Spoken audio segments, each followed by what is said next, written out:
The smoke drifted through tall windows of Berlin's Reich Air Ministry. October 4th, 1943, brought Hermann Göring before assembled aircraft manufacturers. His assessment would echo through history as perhaps the most devastating misjudgment ever recorded. American factories cannot produce military aircraft. They excel at household appliances and consumer luxuries. Beyond those glass panes, German factories worked frantically.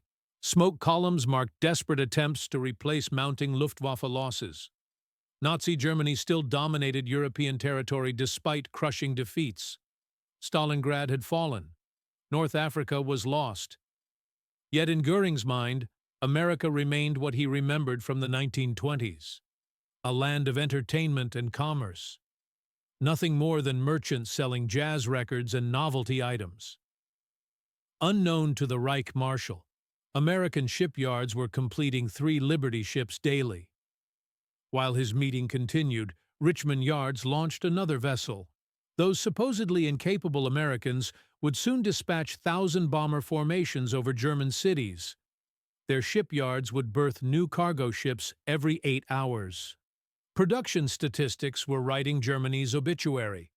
Mathematical certainty replaced military strategy. The fatal Nazi delusion was becoming visible in cold numbers. Göring's contempt for American manufacturing traced back decades. His World War I experience shaped this catastrophic assumption.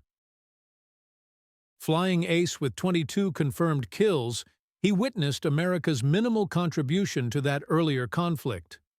The United States entered the Great War virtually defenseless. French and British aircraft carried American pilots. This memory became gospel truth in Göring's worldview. His refrigerator quote became standard Nazi doctrine regarding American threats. Throughout early war years, variations echoed in high-level meetings. France's fall in 1940 reinforced his confidence. American automotive skills meant nothing for military production, he assured Hitler. Their industrial capacity was pure bluff. German intelligence systematically supported these delusions. November 1941 brought Oberst Josef Beppo Schmid's assessment. American monthly aircraft production couldn't exceed 400 units. Their factories lacked precision equipment and skilled craftsmen. Naval intelligence proved equally dismissive. January 1942, reports from Kapitän zur See Heinz Assmann reached Admiral Raeder. American shipbuilding capacity might manage 1 vessel weekly per facility. Soft workers accustomed to luxury wages and brief shifts. No discipline matching German craftsmen. Even Hitler sensed danger despite public dismissals. December 1941 brought private warnings to his generals. Russian defeat must come quickly. America's production potential threatened everything if allowed time to develop. But Göring remained unconvinced of any American industrial threat. His assessment never wavered, despite mounting evidence. America was already transforming into Roosevelt's arsenal of democracy. January 6, 1942. State of the Union address announced staggering production targets. Aircraft production would reach 60,000 units in 1942. The following year would bring 125,000 planes, including 100,000 combat models. German intelligence intercepted these announcements. Goebbels recorded his diary entry January 8, 1942. Göring laughed at Roosevelt's production claims. Pure propaganda designed to intimidate. Building 1/10 of those numbers would require miracles. German leadership missed America's 2-year preparation period. British desperation had launched the transformation. Their purchasing commission approached Henry J. Kaiser with revolutionary proposals. Mass-produce 60 cargo ships using assembly line techniques never applied to shipbuilding. Kaiser accepted despite never constructing vessels. Hoover Dam experience taught him large-scale project management. His approach would revolutionize wartime production philosophy. Skilled craftsmen building individual ships gave way to prefabrication and welding. Assembly lines borrowed automobile manufacturing principles. Liberty ship design emphasized deliberate simplicity. These 441-foot cargo vessels used proven British patterns. triple expansion steam engines could be maintained by any competent mechanic. German intelligence obtained technical specifications from torpedoed vessels in early 1942. Oberst zur See, Peter Kremer dismissed them as floating coffins, slow and ungainly with sailing characteristics resembling bricks. Kremer missed the genius within this simplicity. Every component was standardized. Prefabricated sections were manufactured nationwide and shipped to 18 assembly yards. These became three-dimensional puzzles assembled by workers who had never seen ships. Learning curves defied German expectations. Former housewives outproduced veteran German shipwrights within months. SS Patrick Henry launched September 27, 1941, after 244 construction days. German naval intelligence noted this with satisfaction. Americans might build 50 ships annually at that pace. They ignored the acceleration. Ship number 2 required 180 days. The 10th took 105 days. January 1942 brought 70-day construction cycles. Kaiser then announced his most audacious goal: 10-day ship construction. German intelligence dismissed this as impossible propaganda. September 1942 brought Portland's Oregon Shipbuilding Corporation into focus. German U-boats enjoyed their second happy time that month. 609,000 tons of Allied shipping disappeared beneath Atlantic waters. Kaiser's workers laid SS Joseph N. Thiel's keel at 12:01 a.m. September 13th. Precisely choreographed industrial ballet followed. 3 shifts labored continuously around the clock. Prefabricated sections weighing 250 tons rose into position via massive cranes. Welders created miles of perfect seams. Many were women who had never held torches 6 months earlier. The workforce included former housewives, displaced farmers, and retail clerks transformed into shipbuilders within weeks. Janet Doyle, previously a waitress, became Wendy the Welder, one of the yard's fastest. Tom Washington arrived from Alabama sharecropping to master ship-fitting skills. Miguel Santos, a Mexican-American welder, exceeded established German speed standards. September 23rd at 4:30 p.m. brought SS Joseph N. Thiel sliding into the Columbia River, exactly 10 days from keel laying to launch. Berlin dismissed initial reports. Admiral Karl Dönitz told his staff this represented publicity stunts. Sustained production at such speeds was impossible. Kaiser announced faster schedules. November 8, 1942, 12:01 a.m., Richmond Shipyard No. 2, California. German forces retreated from El Alamein, while American workers began their supreme achievement. SS Robert E. Peary's keel was laid as hundreds of prefabricated sections weighted in precise order. The entire vessel existed before assembly began. Every piece had been constructed, fitted, and tested in surrounding workshops. Kaiser handpicked his elite workforce for this demonstration. Catherine Glasscock transformed from schoolteacher to champion welder. Her 35 feet per hour bead laying exceeded typical German rates. Richmond Jones, another former sharecropper, operated main cranes with precision, allowing 250-ton placements within inches of target marks. 19-year-old Mary Piloseno, Italian-American electrical supervisor, managed teams wiring 5 miles of cable in under 20 hours. Hour by hour, impossible speeds materialized. Bottom hull plates were welded within 6 hours. Side shells rose within 18 hours. Day 1 ended with recognizable ship outlines.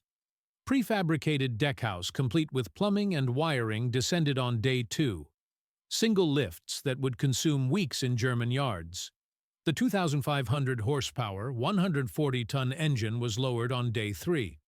Pre-assembled, tested, partially disassembled for transport, then reinstalled by expert teams in hours rather than weeks. November 12, 3:30 p.m. brought SS Robert E. Peary's launch. 4 days, 15 hours, 29 minutes from keel to water.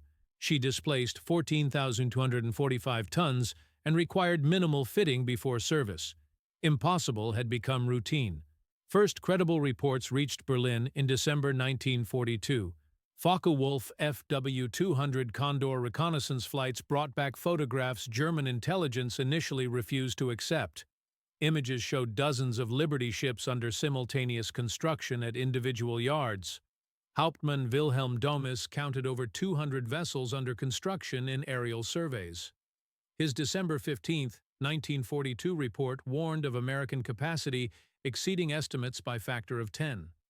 The report was suppressed immediately. Göring refused to acknowledge assessment errors.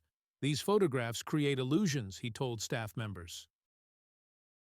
Americans show identical ships from multiple angles to suggest mass production. U-boat commanders reported disturbing observations. Kapitänleutnant Klaus Barkstin of U-521 noted in January 1943 reports, Convoy HX-222 contained 47 merchant vessels. All appeared newly constructed. Standard types obviously mass-produced. Ships were emerging from everywhere. 18 American yards now built Liberty vessels. Bethlehem Fairfield Shipyard in Baltimore employed 47,000 workers and launched ships every 4 days. California Shipbuilding Corporation completed vessels every 5 days. Workers who had never seen oceans were outproducing experienced German craftsmen. March 1943 brought American completion rates defying German comprehension. 3 ships launched daily.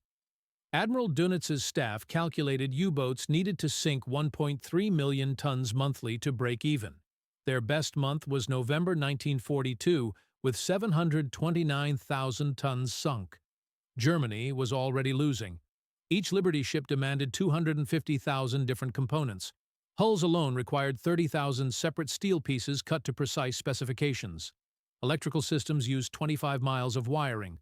Ships contained 3,500 feet of piping, 2,500 valves, and 350 miles of welding. American workers were assembling these complex machines in 42 days average by mid-1943. The workforce contradicted Nazi racial theories completely. Of 650,000 Americans building ships, 200,000 were women. Rosie the Riveters proved gender irrelevance to industrial capability. African Americans, dismissed as inferior by Nazi ideology, operated cranes and laid welds, exceeding German standards.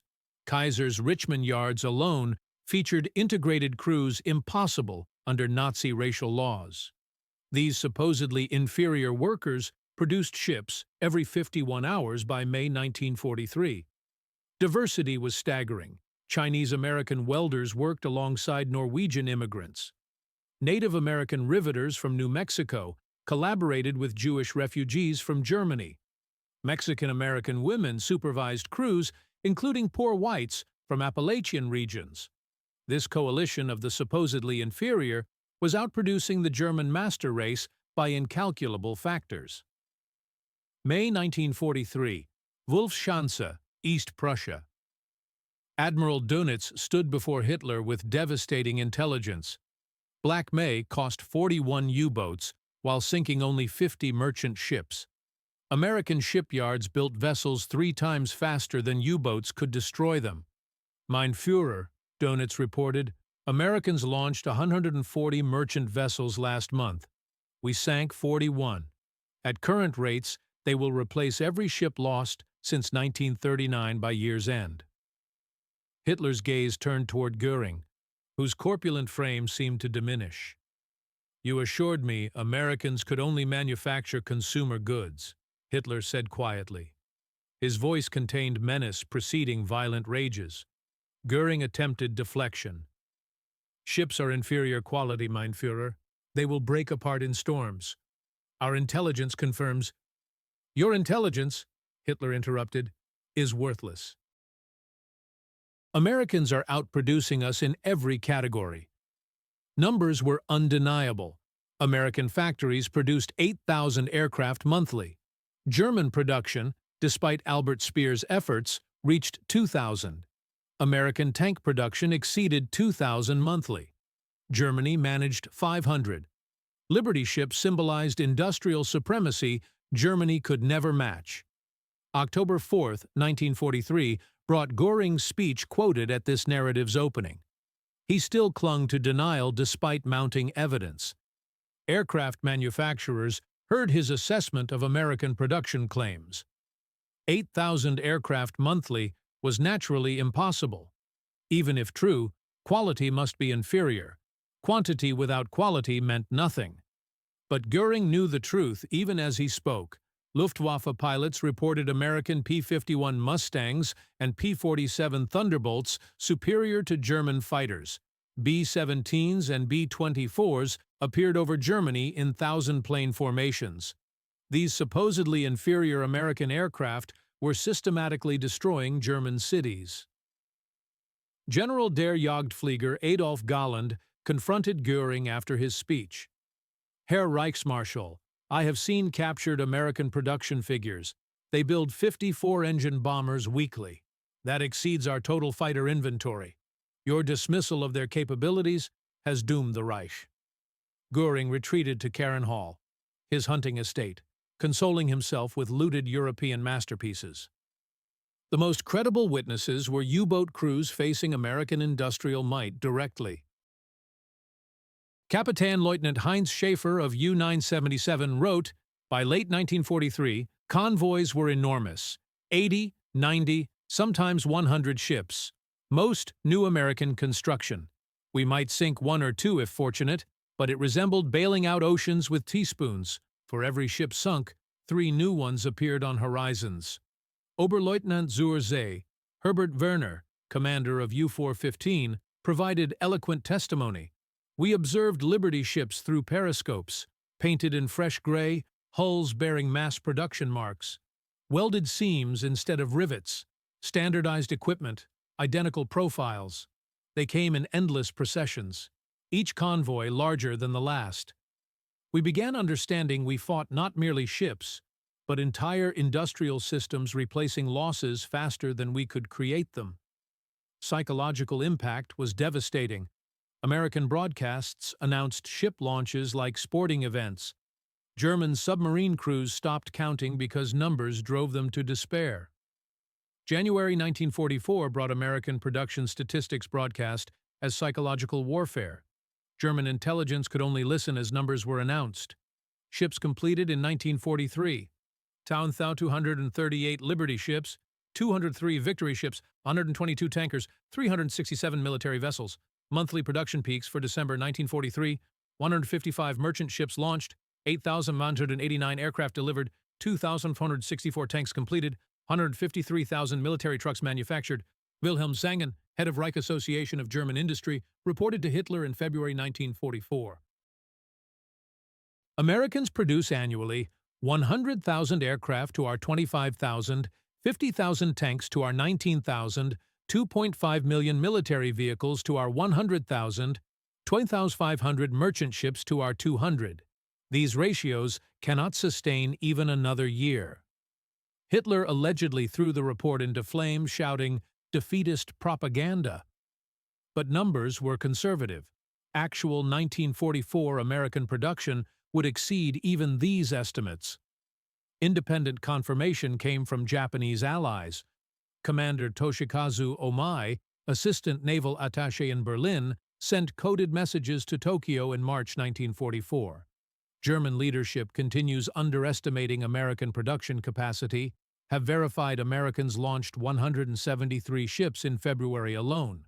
German officials refuse belief. Their delusion endangers strategic planning. Recommend Imperial Navy assume American production is double German estimates. The Japanese, facing American might in the Pacific, had no illusions.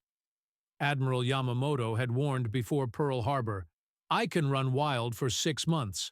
After that, I have no expectation of success." He understood what Göring never grasped. American industrial capacity, once mobilized, was essentially infinite from any enemy's perspective. June 6, 1944. D-Day brought ultimate demonstration of American industrial capacity. German defenders witnessed an armada defying comprehension. 6,139 vessels, including hundreds of Liberties loaded with supplies, vehicles, and ammunition. General Lieutenant Wilhelm Richter, commanding 716th Infantry Division, reported, The sea is black with ships. They stretch to every horizon. This is not invasion. This is migration. Every Liberty ship in that vast fleet represented 42 days of American industrial effort. Every tank coming ashore was one of 88,410 America would produce during the war. Every Jeep was one of 639,245 that would roll off assembly lines. Landing craft themselves, thousands of them, had been built in places like Evansville, Indiana, and Quincy, Illinois, by workers who had never seen oceans. Oberst Ernst Goth, defending Sword Beach, later wrote, "We had been told Americans were soft, that their soldiers would break under pressure, that their equipment was inferior. But I watched their engineers build floating harbors in 5 days larger than most German ports. Their trucks climbed our beach obstacles like mountain goats. Their supposedly inferior fighters swept the Luftwaffe from skies."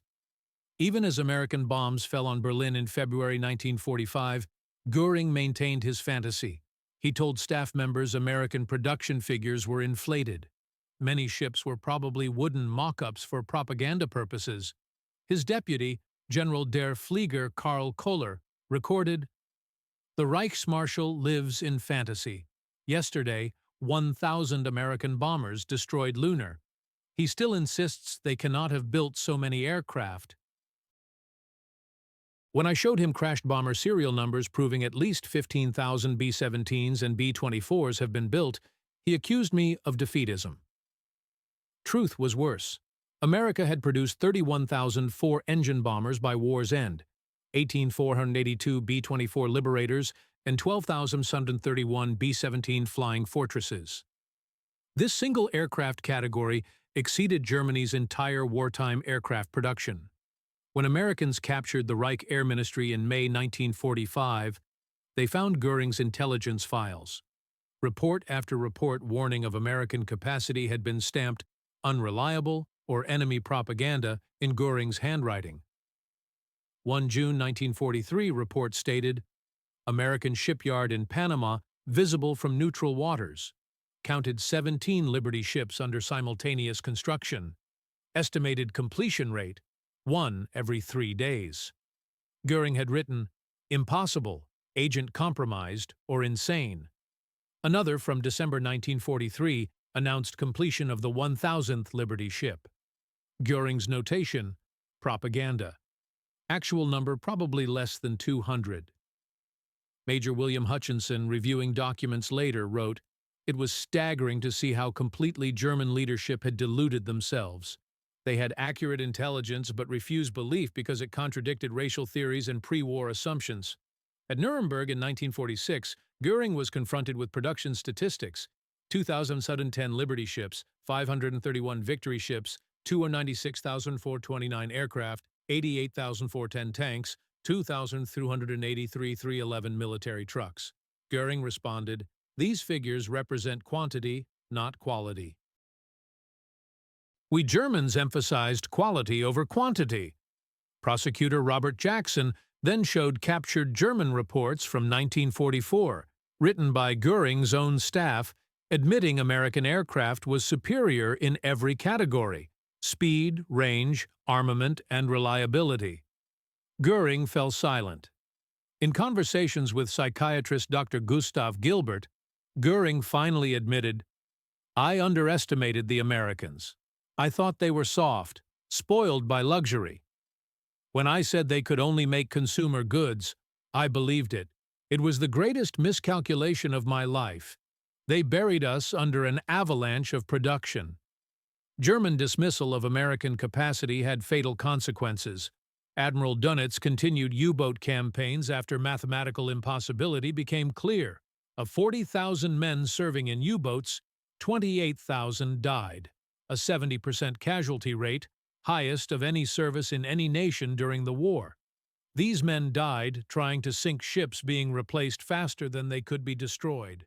The Luftwaffe, believing Göring's assurances about limited American aircraft production, continued offensive operations long after defensive shifts should have occurred. Result: 433,000 Luftwaffe personnel killed fighting an enemy producing 50 aircraft for every German plane. U-boat statistics tell the story. Germany built 1,162 U-boats during the war. They sank almost 3,000 Allied ships, 175 warships, and 2,125 merchant vessels. But Allies built 5,677 merchant vessels. For every ship sunk, 2 were built. Mathematics doesn't lie, even when Reichsmarschalls do. Behind Liberty ships stood 18 million Americans engaged in war production, more workers than Germany's entire armed forces. Richmond shipyards alone employed 93,000 workers at peak, more than Germany's entire shipbuilding industry. These workers came from everywhere, shattering Nazi theories about racial and social hierarchy. Emma Martinez, a Mexican-American welder at Todd Houston Shipbuilding, completed 300 feet of perfect welding per shift, rates German welders rarely matched. Dorothy Luck, an Oakland housewife, became a crane operator handling 250-ton lifts. Thomas Washington, an African-American sharecropper from Alabama, became a shipfitter whose precision exceeded German standards. They worked under conditions impossible under Nazism. Integrated cafeterias despite local segregation laws, childcare centers for working mothers, medical clinics providing free health care. Workers earned $1.20 per hour, more than German skilled workers earned daily. They bought war bonds with surplus income while German workers faced execution for slowdowns. Contrasts were stark. American workers volunteered for overtime for extra pay and pride. German factories relied increasingly on slave labor. Workers from conquered territories who actively sabotaged production when possible. While American workers' children attended schools, German teenagers were drafted into anti-aircraft crews. While American workers suggested improvements speeding production, German workers pointing out problems risked being shot for defeatism.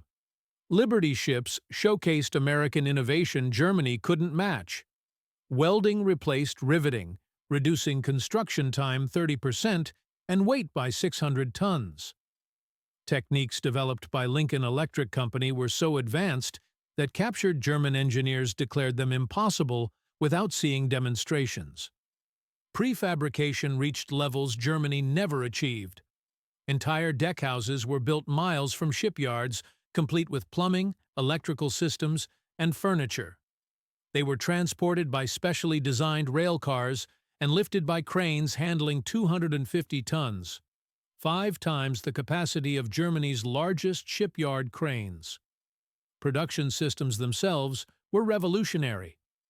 Henry Kaiser introduced assembly line techniques where workers specialized in specific tasks. Welders might work on identical joint types for months, achieving speed and perfection impossible with traditional methods. Learning curves were so steep that workers who had never seen ships in July were outproducing veteran German shipwrights by December. Each Liberty ship required materials from across America, delivered with precision German logistics officers declared impossible. Steel plates from Pittsburgh arrived exactly when needed. Engines from Toledo were delivered complete and tested. Electrical generators from Schenectady appeared precisely on schedule. Railroad systems supporting this miracle moved staggering quantities. Pennsylvania Railroad alone transported 50 million tons of war materials in 1943, more than Germany's entire rail system despite slave labor. American railroads achieved this while maintaining civilian passenger service. Major Hans Kiel, a German logistics officer who studied American production after the war, wrote, "We struggled to supply single factories. Americans supplied entire industries. We counted boxcars. They counted trainloads. We planned in weeks. They planned in years." Even as Liberty ships poured out, Americans were improving designs. Victory ships introduced in 1944 were faster, 15 to 17 knots versus 11, larger and more sophisticated, yet built almost as quickly, 42 days average. Victory ship programs demonstrated American ability to innovate while maintaining mass production. New turbine engines replaced old systems. Improved hull designs increased speed and capacity. Better ventilation preserved cargo. Enhanced navigation equipment improved safety. all incorporated without slowing production. By contrast, German attempts to improve submarines, the Type Weihwin program, produced chaos. Only 4 Type Weihwin U-boats were operational before war's end, while America built 531 victory ships in 18 months. Economic disparities made Göring's dismissal delusional from the start. 1941. American GDP, $126 billion. Germany, $35 billion. American steel production, 80 million tons. Germany, 20 million tons. America produced 26 billion kilowatt-hours of electricity. Germany produced 8 billion. American production increased 70% during the war. German production increased only 30% despite Speer's desperate efforts. By 1944, America spent $90 billion annually on war, more than Germany's entire pre-war GDP. The Liberty ship program alone cost $4.6 billion, exceeding Germany's entire U-boat fleet expenditure. Dr. Rolf Wagenfuhr, head of German wartime statistics, calculated after the war, America outproduced Germany 6-1 in raw materials, 8-1 in finished goods, 12-1 in transportation capacity. We were not defeated, we were buried. American production became a weapon itself. Office of War Information broadcast statistics to Germany. German soldiers heard America was building a ship every 8 hours, a plane every 5 minutes, a tank every 7 minutes. They didn't believe it until they faced it. Gefreiter Helmut Roemer, defending Normandy, wrote, "Americans announced 10,000 planes for Invasion Day. We laughed. Then skies turned black with aircraft. Everything they told us was propaganda turned out to be true. Everything our leaders told us was true turned out to be propaganda." Each Liberty ship became a symbol of American invincibility. German propaganda tried mocking them as ugly ducklings, but U-boat crews knew better. As one captured submariner told interrogators, "When convoys of 50, 60, 70 of these ships appeared, we knew the war was lost."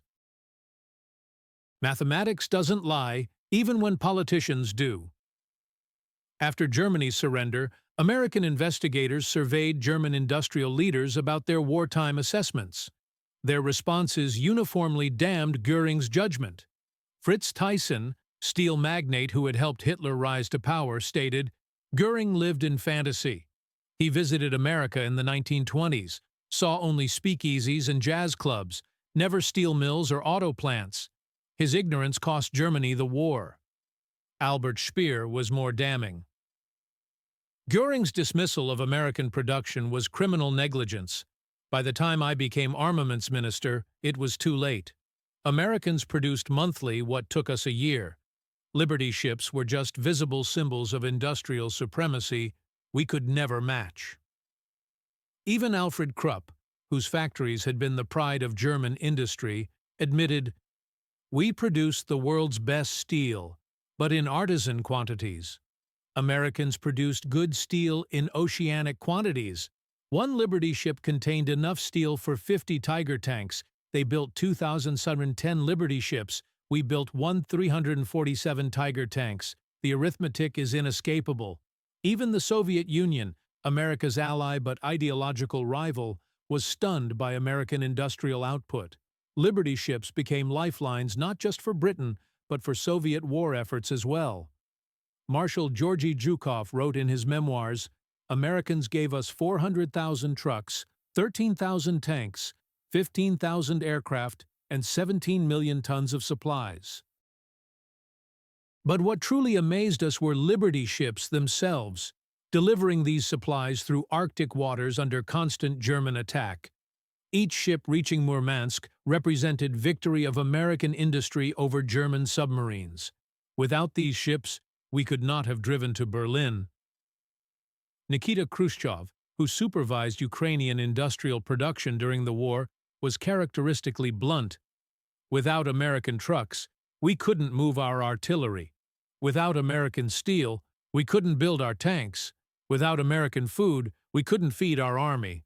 Liberty ships brought us everything from boots to telephone wire to Spam. Göring's dismissal of American industry was a gift to us. It meant Germany underestimated the force supplying both fronts against them. Soviet Admiral Nikolai Kuznetsov added perspective.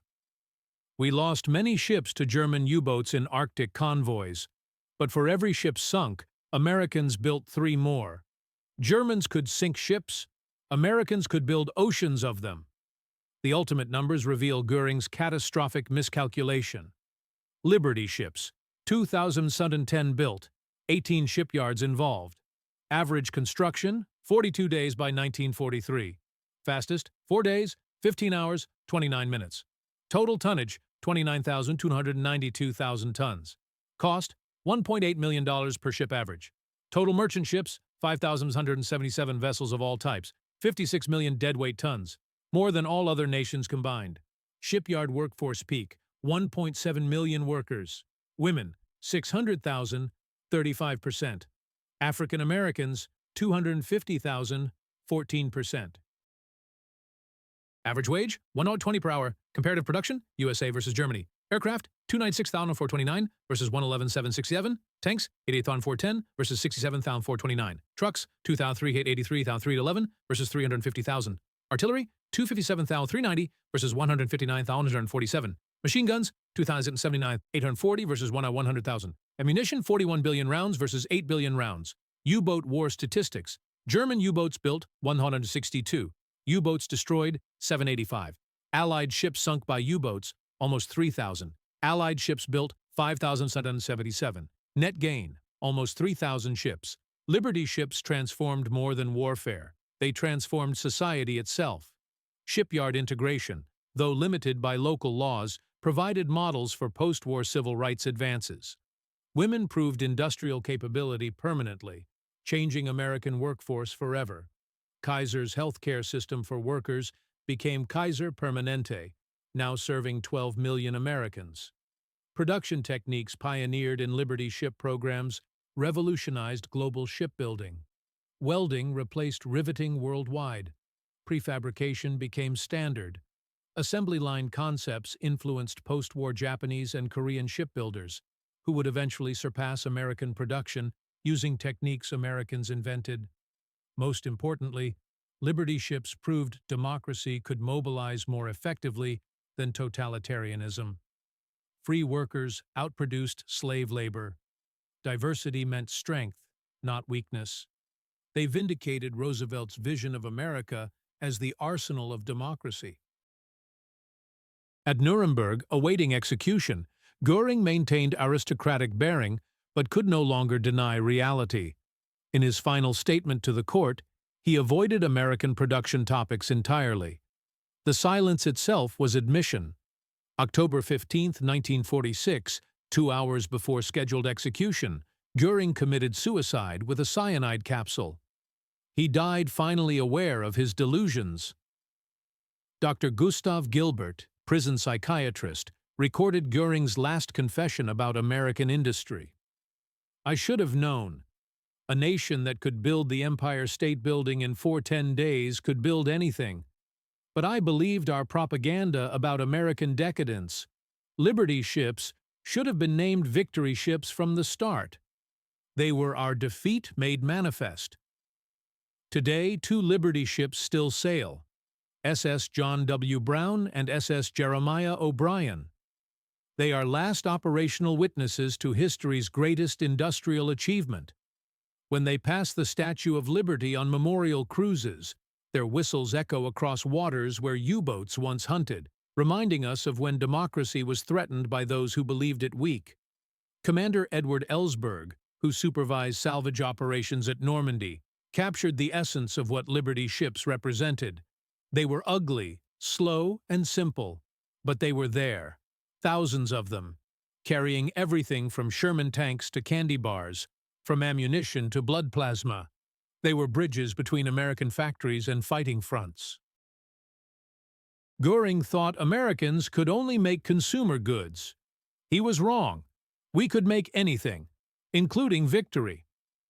The 2010 Liberty ships stand as monuments to the danger of underestimating democracy based on prejudice and preconception.